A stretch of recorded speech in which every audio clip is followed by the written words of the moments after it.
Bismillahirrahmanirrahim. Pemirsa yang dimuliakan oleh Allah Subhanahu wa taala. Assalamualaikum warahmatullahi wabarakatuh. Alhamdulillah wassalatu wassalamu ala Rasulillah Sayyidina Muhammadin ibn Abdillah wa ala alihi wa sahbihi wa man tabi'ahudah wa mawalah wa ba'd. Bersyukur kita pada Allah. Alhamdulillah, hari ini kita masih diperkenankan untuk mendapatkan kemuliaan di bulan Ramadan dalam beribadah.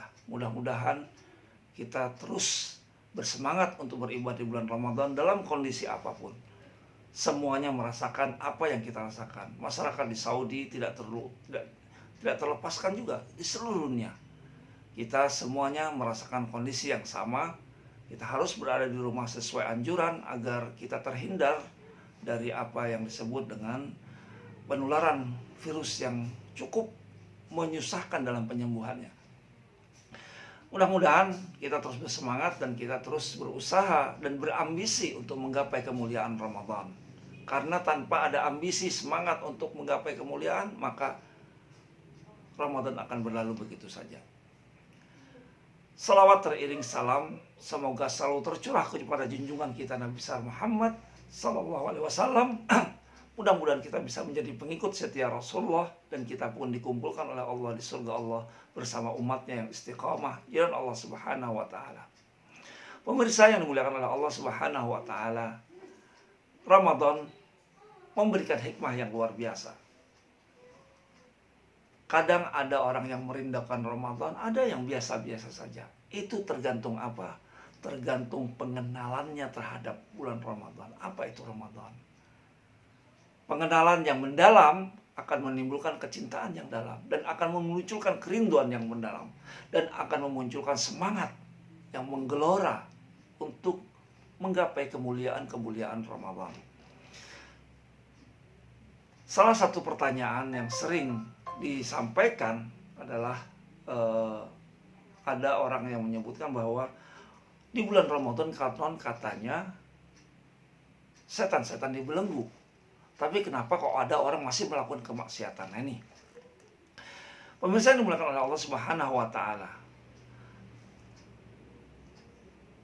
Pendapat yang tadi tidak salah. Itu benar dan itu sesuai hadis yang disebutkan oleh Imam Bukhari dan Imam Muslim. Artinya muttafaqun alaih. Sahih. Rasulullah bersabda, "An Abi Hurairah radhiyallahu an anna Rasulullah sallallahu alaihi wasallam qala idza jaa Ramadan futihat abwabul jannah wa ughliqat abwabun nar wa sulsilatis syayatin," atau dalam hadis lain suffidatis syayatin. Ketika datang bulan Ramadan, maka terbukalah pintu surga dan tertutup rapatlah pintu neraka dan setan-setan pun dibelenggu atau diikat atau di penjara, suffidat. Hadis ini sahih dan ini benar adanya. Tapi kenapa kok ada orang yang melakukan kemaksiatan? Pemirsa yang dimuliakan oleh Allah Subhanahu wa taala. Mungkin kita bisa mensitir sebuah ayat. Ini disebutkan oleh Imam Mutawalli Sya'rawi ketika menafsirkan surat Ibrahim ayat 22. Untuk lebih jelasnya, A'udzubillahi minasyaitonir rajim. Bismillahirrahmanirrahim. Wa qala syaitan lamma qudiyal amru innallaha wa'adakum wa'dal haqq wa'adtukum fa akhlaftukum. Itu ayatnya panjang. Saya bacakan terjemahannya. Dan setan berkata, ketika hisab telah diselesaikan, sesungguhnya Allah telah menjanjikan kepada kamu janji yang benar, dan aku pun telah menjanjikan kepada kamu, tetapi aku menyalahinya. Tidak ada kekuasaan bagiku terhadapmu, melainkan aku menyeru kamu, lalu kamu mematuhi seruanku. Oleh sebab itu, janganlah kamu mencerca aku, tetapi cercalah dirimu sendiri. Aku tidak dapat menolongmu, dan kamu tidak dapat menolongku. Sesungguhnya aku tidak membenarkan perbuatanmu yang persekutukan aku bersama Allah. Dan itu aku ingkari sebelumnya. Sungguh orang yang zalim akan mendapatkan siksaan yang amat pedih.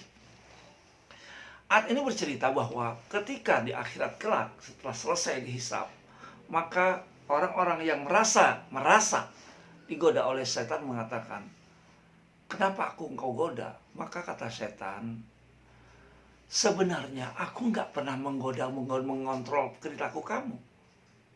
Illa wa'adtukum, dan aku janjikan. Allah menjanjikan sesuatu dan aku janjikan sesuatu. Dan kamu membenarkan dan meyakini janji yang aku sampaikan. Ini sebenarnya adalah tipu dayaku. Fa'akhlaftumuni. Fa'akhlaftukum. Aku ingkari janji itu. Fala tamlumuni walumu anfusakum. Jangan engkau menghina aku atau menyalahkan aku, tapi salahkanlah diri kamu yang kamu telah melakukan dosa itu.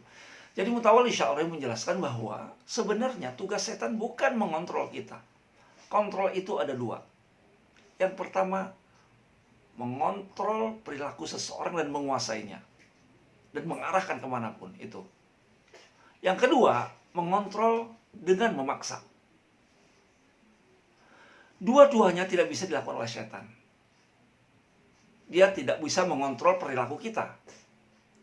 Dan dia tidak bisa menyemaksa kita. Yang kita lakukan adalah kita melakukan sesuatu, dia membisikkan sesuatu kepada kita, dan kemudian kita melakukan sesuai dengan apa yang disebutkan oleh hawa nafsu kita atau syahwaniyah kita, nafsu syahwat kita. Nah, ada perbedaan. Apa yang membedakan bahwa sesuatu itu karena syahwat atau karena setan? Karena syahwat adalah karena itu dilakukan ketika seseorang melakukan sesuatu wa huwa musirrun ala fi'lihi, dan dia ngotot ngeyel melakukan itu. Contoh mungkin ketika di hari apapun kita ingin melakukan kemaksiatan yang dilarang oleh Allah Subhanahu wa taala, kemudian terbentuk dalam hati sanubari kita, jangan dilakukan, itu berdosa. Hati sanubari. Kemudian Allah memberikan petunjuk pula dengan berbagai, Allah menghalang-halangi. Mungkin kita ingin jalan ke kafe atau ke karaoke, tiba-tiba sepeda motor kuncinya lupa meletakkannya, atau tiba-tiba bensinnya habis, atau buat sepedanya bocor, atau dompet tersembunyi. Ini sebenarnya Allah ingin memberikan petunjuk kepada kita, tapi dasar orang musirun.